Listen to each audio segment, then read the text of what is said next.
2026இல் பிரச்சனைகள் குறைவாகவும் சுபிக்ஷங்கள் அதிகமாகவும் இருக்கும். மழை கஷ்டம் இருக்காது. நிறைய மழை பெய்யும், நல்ல மழை பெய்யும்.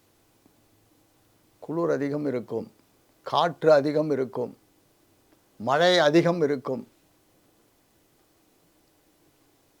நெருப்பால், நீரால், காற்றால் பிரச்சனைகள் வரும். பிரச்சனைகள்ன்றது எவ்வளோ பெருசு அப்படி இல்லை, நம்ம தான் உஷாராக பார்த்துக்கணும். விவசாயிகளுக்கெல்லாம் ரொம்ப அருமையான நேரம், நிறைய நீர் வளம் கிடைச்சி விவசாயிகள் ரொம்ப சுபிக்ஷமாக இருப்பாங்க. அந்த சுபிக்ஷமாக இருக்கிற விவசாயிகளுக்கு அதிக நீர் சில சமயம் வருகின்ற போது, புயல் காற்று வருகின்ற போது பயிர்கள் சேதமாகும். பூச்சிகள் தொல்லை இருக்கும், பூச்சிகள் தொல்லை இருக்கும். இந்த பூச்சி தொல்லையிலேருந்து அவங்க தன்னை பாதுகாத்துக்கணும், விவசாயத்தை பாதுகாக்கணும். விவசாயிகள் தான் ஒவ்வொரு நாட்டுக்கும் முதுகெலும்புன்னா அவங்களுக்கு நம்ம சப்போர்ட் பண்ணணும்.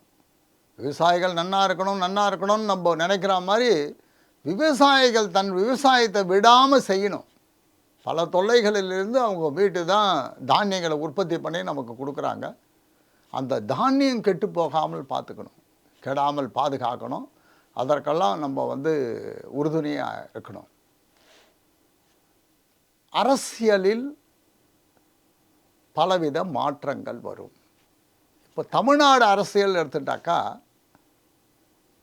ஆட்சி மாற்றம் உண்டு. மாறின ஆட்சி கூட்டாட்சியாக இருக்கும். தனியாக ஒரு கட்சி ஃபுல் மெஜாரிட்டியில் ஜெயிக்கும் அப்படின்றது இல்லாமல் 2026 மே மாதம் நடக்க போகின்ற அந்த எலெக்ஷனில் கூட்டாட்சி முறை மத்தியில் இப்போ எப்படி இருக்கோ அது மாதிரி 2-3 கட்சிகள் சேர்ந்து ஆட்சி அமைக்கிற அளவுக்கு வரும். ஆட்சி மாற்றம் உண்டு, கூட்டாட்சியாக இருக்கும். சிறுபான்மையருக்கு தேவையில்லாத பிரச்சனை வரும். சிறுபான்மையர் என்பது ஒவ்வொரு நாட்டிலையும் மாறுவாங்க. சிறுபான்மையர்னா முஸ்லீம் கிறிஸ்டின் மட்டும் இல்லை, சில நாட்டில் இந்துக்கள் சிறுபான்மையராக இருப்பாங்க. சிறுபான்மையர்கள் தேவையில்லாத கஷ்டத்தை அனுபவிப்பார்கள்.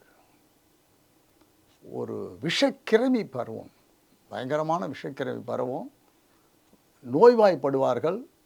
ஆனால் மருத்துவர்கள் அதற்கான மருந்தை கண்டுபிடித்து நம்மை காப்பாற்றுவார்கள். மருந்து கண்டுபிடிக்கலைன்னா அந்த விஷக்கிருமி உயிருக்கு ஆபத்தை ஏற்படுத்தும். நான் சொல்கிறது 2026 முழுவதும் டிசம்பர் 31 வரலும் நடக்க போகிறத நம்ம சொல்கிறோம்.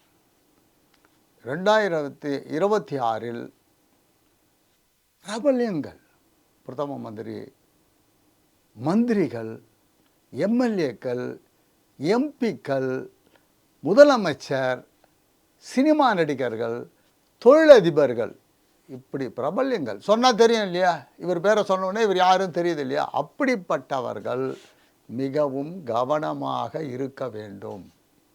மிகவும், நான் சொல்கிறது இந்தியாவில் இல்லை, உலகம் ஃபுல்லாக மிகவும் ரொம்ப கவனமாக இருக்கணும்னா இவங்க போச்சே ஜாக்கிரதையாக பார்த்துக்கணும். மற்றவங்களோடு பிரச்சனை இல்லாமல் பார்த்துக்கணும். தேவையில்லாத வீண் உம்பில் வழக்கில் மாட்டக்கூடாது. அது மாதிரி பிரச்சனையிலேருந்து பாதுகாத்து கொள்ளணும். கடவுளுடைய வழிபாடு தான் அதை பாதுகாக்கும். அதுக்கு என்ன கடவுளை வழிபடணும்னு அந்தந்த ராசிக்கு நம்ம சொல்கிறோம், அப்போ தெரிஞ்சுக்கோங்க. மத குருமார்கள் ரொம்ப சிறப்பாயிடுவாங்க, அவங்களுக்கு நல்லதெல்லாம் நடக்கும். மத குருமார்களுடைய பவர் அதிகமாகும்.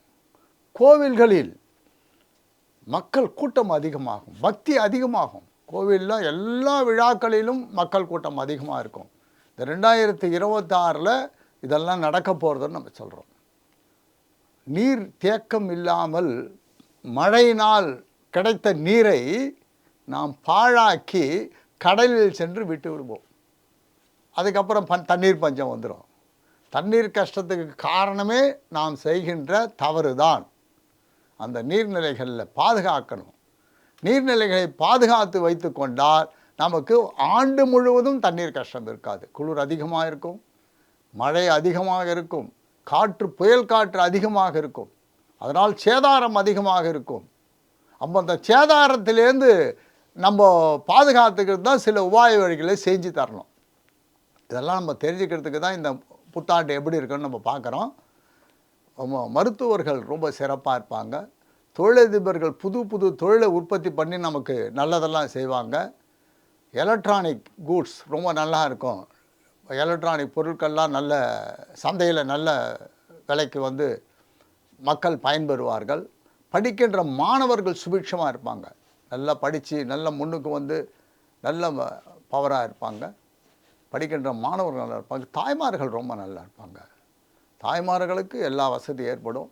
தீராத வியாதி வந்தாலும் அது தீர்ப்பதற்கான மருந்து கிடைத்து அவர்களுடைய உடல்நலம் சிறப்பாக இருக்கும். குடும்ப தலைவன் இருக்கச்சே அது ஆணாக இருந்தாலும் பெண்ணாக இருந்தாலும் அவர்கள் பொருளாதார ரீதியாக நன்னா இருப்பாங்க. பணக்கஷ்டம் வராது. குடும்பத்தில் பணக்கஷ்டம் இருக்காது. போதிய வருமானம் வந்துடணும். அடுத்தது ஒவ்வொரு நாட்டிலும் வேலை இல்லாதவர்களுடைய எண்ணிக்கை குறைஞ்சிடும். நிறைய பேருக்கு வேலை கிடைக்கும். கவர்மெண்ட் உத்தியோகமாக தனியார் உத்தியோகமானு இல்லை, நிறைய வேலை கிடைக்கும். வேலையில் அவங்க சேர்ந்து நிறைய பொருள் சம்பாதிச்சு பணம் சம்பாதிச்சு சுபிக்ஷமாக இருப்பாங்க. இதெல்லாம் இந்த 2020க்கான பலன். 2026 பலன். இந்த 2026 யாகங்கள் வளர்க்கப்படும். பெரிய பெரிய இடத்தெல்லாம் யாகங்கள் வளர்க்கப்படும். கோவிலில் பெரிய பூஜைகள்லாம் செய்வாங்க. கோவில்ன்றது இந்து கோவில் மட்டும் இல்லை, எல்லா இடத்துலையுமே நிறைய பூஜைகள் புனஸ்காரங்கள்லாம் ரொம்ப நல்லாயிருக்கும். மக்கள் ரொம்ப செழிப்பாக இருப்பாங்க. கஷ்டங்கள்லேருந்து விடுதலை ஆகிடுவாங்க. மக்களுக்கு வந்து இந்த கஷ்டம் என்பதே இருக்காது. இயற்கை சீற்றத்தால் ஏற்படுற கஷ்டத்தை நம்ம தான் பாதுகாத்துக்கணும். இயற்கை சீற்றம் பூமி பழக்கிறது வெடிக்கிறதுனால் அப்போது எரிமலை ஜாகிரதையாக நம்ம தான் பார்த்துக்கணும். 2-3 எரிமலைகள் வெடிப்பதற்கான வாய்ப்புகள் இருக்குது. ஆகாய விமானம், பஸ்ஸு, ரயில் இதெல்லாம் வந்து நம்ம கரெக்டாக அந்த மெயின்டைன் பண்ணி வச்சுருந்தோம்னாக்கா அதில் இந்த விபத்துலேருந்து நம்ம பாதுகாத்துக்கலாம். விபத்துலேருந்து வரத்துக்கு மெயின்டெனன்ஸ் ரொம்ப முக்கியம். அதை கரெக்டாக பண்ணிட்டான்னா எந்த வாகனமும் விபத்துக்கு உள்ளாகாது. பார்த்துக்காங்க. விஷக்கிருமியிலேருந்து நம்மளை பாதுகாப்பதற்கு புது மருந்து தயார் செய்து நம்மை பாதுகாத்து விடுவார்கள். மத்திய அரசும் மாநில அரசும் பொருளாதார ரீதியாக உயர்ந்த நிலையில் இருக்கும். மக்களும் உயர்ந்த நிலையில் இருப்பாங்க. எல்லா வல்ல இறைவனருளால் 2026 முழுவதும் சுபிக்ஷமாகவும் சந்தோஷமாகவும் நோய் நொடி இல்லாமலும் ஆயுள் ஆரோக்கிய சௌக்கியமாக இருக்கணும்னு பிரார்த்தித்துக் கொள்கிறோம்.